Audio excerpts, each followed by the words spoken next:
My apartment complex didn't do traditional trick or treating on Halloween.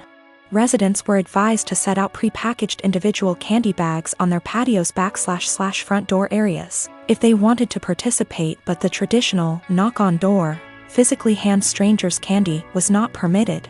So, Halloween comes and the kids are all dressed up and each building has a scheduled time where the kids go door to door. I ended up having to work late, so my neighbor offered to walk my kids around with hers at our building's scheduled time. About 45 minutes later, my kids came home with a small bucket of candy. 6 little goodie bags each from individual apartments that participated. Everything was fine. And my kids didn't say anything weird had happened. They were just excited to eat candy once they got home. The next day I took my kids to the park directly across from our apartment complex. My neighbor was there with her kids as well. The kids were playing and she took out one of those individual goodie bags with candy in it from her purse and started to loudly rummage in it. She ate several pieces of candy and my daughter eventually noticed. Ran up and asked if she could have a piece, and my neighbor responded, "Nope, this is my tax candy. Remember that this was my reward for taking you trick or treating last night." I was a little weirded out by that statement and asked what she meant. She said that since she is the one who had to take the kids out, she took 5 bags from each of my kids as a tax. Her son then chimes in and said, "You only took 2 bags from us." She responded with, "But I'm your mom. I was doing OP a favor so they get a higher candy tax." I was thinking about how to respond when I noticed that she was holding a Starburst candy and decided to just smile and nod and go back to watching my kids. I let her continue to finish off the bag of candy and then said, "Hey, aren't you vegan? You know a lot of those candies are made with animal products, right?" I explained what gelatin was and how a lot of those candies are made with it. She was horrified, Googles it, and then told her kids that they were leaving. She said something about how she was going to be sick and stormed off. Now she's giving me dirty looks every time we see her and won't let her kids play if she shows up at the park and we are there. My husband thinks I'm an asshole cause I should have either not said anything about the gelatin or said something right away when I noticed. I don't think it's my job to tell a vegan what is and isn't vegan though, and she deserved it for stealing candy from little kids.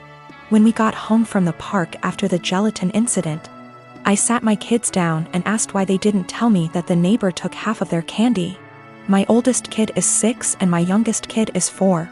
6-year-old explained that as they went door to door during their designated trick-or-treating time, she would have my 4-year-old grab 2 bags instead of 1 from each apartment for the majority of them. She explained it to my kids that they were grabbing extra bags for her to be handed over at the end as taxation. So either freaking way she was directly taking candy from my kids or taking candy from other kids through mine. As for the authenticity of her vegan sim, I may have exaggerated when I said super vegan when I first posted this. She claims to be vegan and is very in people's faces about the benefits, etc. It's 100% about the health side. She brags about veganism curing cancer, diabetes, even some mental health issues. I have never once heard her talk about the benefits for animals. She also sells herbal tea products, customized gym clothing, etc., so she totes a pretty big vegan lifestyle. If that makes sense. Now for the gelatin. She knows what gelatin is, she knows what it's made out of, she knows that there are obvious things that she can't eat. But she had no idea that a lot of candy specifically had gelatin apparently. When I told her that they had gelatin in it, she knew what gelatin was but Googled the candies to see if I was correct. I think she is either really dumb or she eats non-vegan stuff all the time when no one's watching, and had to pretend to be horrified about it at this point. Cause a lot of you guys have pointed out that you literally can't be vegan and not know these things. I'm not vegan, I'm not even freaking vegetarian, and I know these things. My twin sister, May, and I are identical.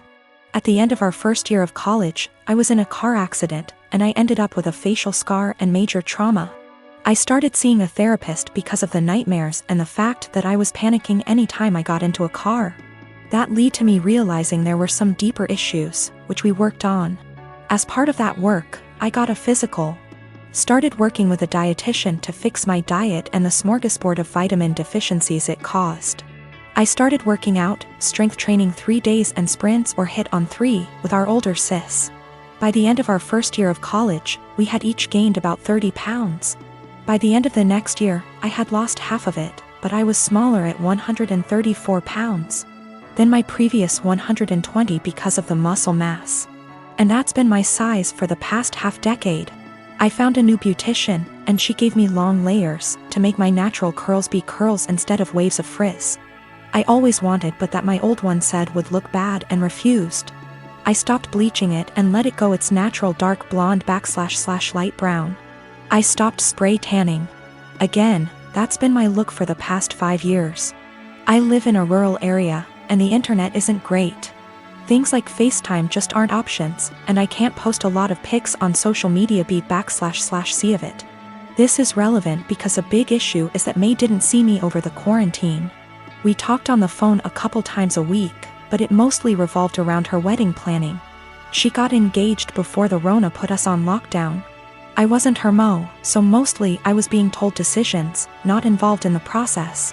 When it came to the bridesmaids' dresses, May sent our sister, Sil, and me a link and told us to get it in our size.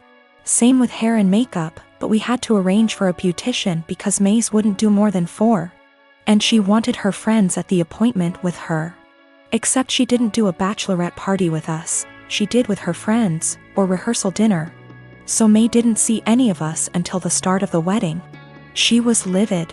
Apparently, she thought we would have stopped working out because of the Rona, even though we did it at home.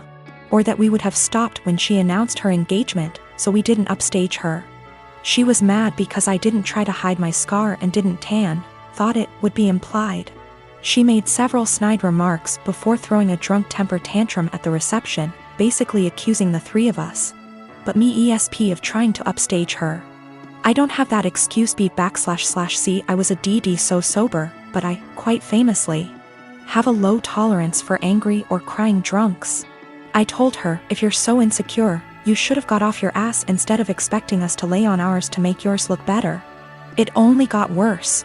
Our family is on my side be / see I didn't start it or do anything.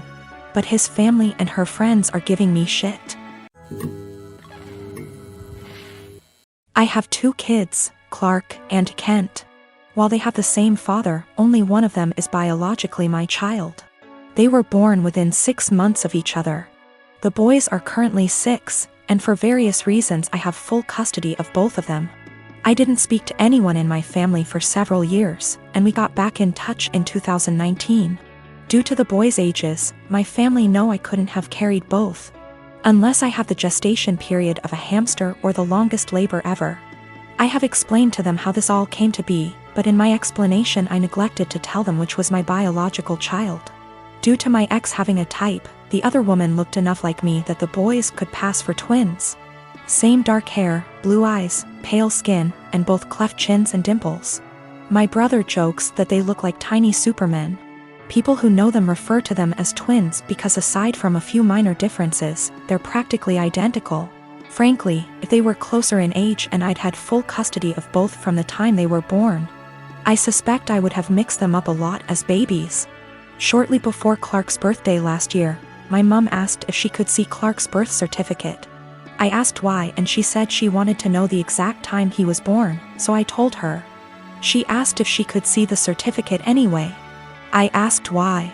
She said she just wanted to check.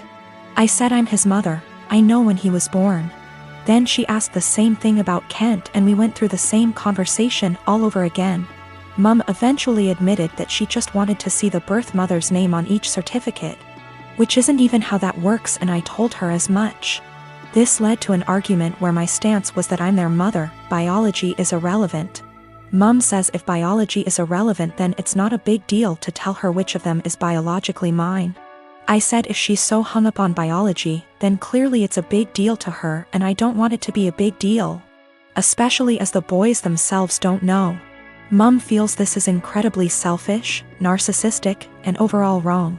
She feels that if biology isn't such a big issue, then I should have no problem telling her whether Clark or Kent is my biological son. And that accusing her of potential favoritism or something similar with her bio-grandchild is an unfair judgment, with no actual reasoning to it. My boyfriend agrees that I shouldn't tell anyone at least until my sons have decided for themselves, if they want to know and want other people to know. But my entire family agree with Mom that I'm being unreasonably selfish and that my actions now are more likely to cause issues than Mom's potential actions later. My children are 17 and 14 respectively, and I'm hoping the fact that they're teenagers is the reason for their incredibly shitty behavior. My husband, before he met me, had a wife and a newborn baby that passed away in Canada due to hazardous road conditions that resulted in a 4-car smash-up. No one was at fault, it was a horrific disaster. And my husband was devastated as a result and fell into alcoholism to cope. I had my own trauma from the past, and similarly turned to alcoholism to cope. It was at an AA meeting where we met, 20 years ago almost to the day now. And we slowly started to heal together here in the US. I have always been incredibly respectful of my husband's last wife and child. I like to joke that I'm keeping her seat warm until my husband enters heaven. I've had too much loss and hurt in my life to feel jealousy like this. And I am so damaged that I just feel lucky that I got to actually feel love in this world, and that my husband could open his beautiful heart to me. We had 2 children, 2 sons. We'd never told them about my husband's wife or baby, because it's a part of my husband's life that he keeps under lock and key. He has never healed from his grief, and therapy etc. has helped him only to a degree.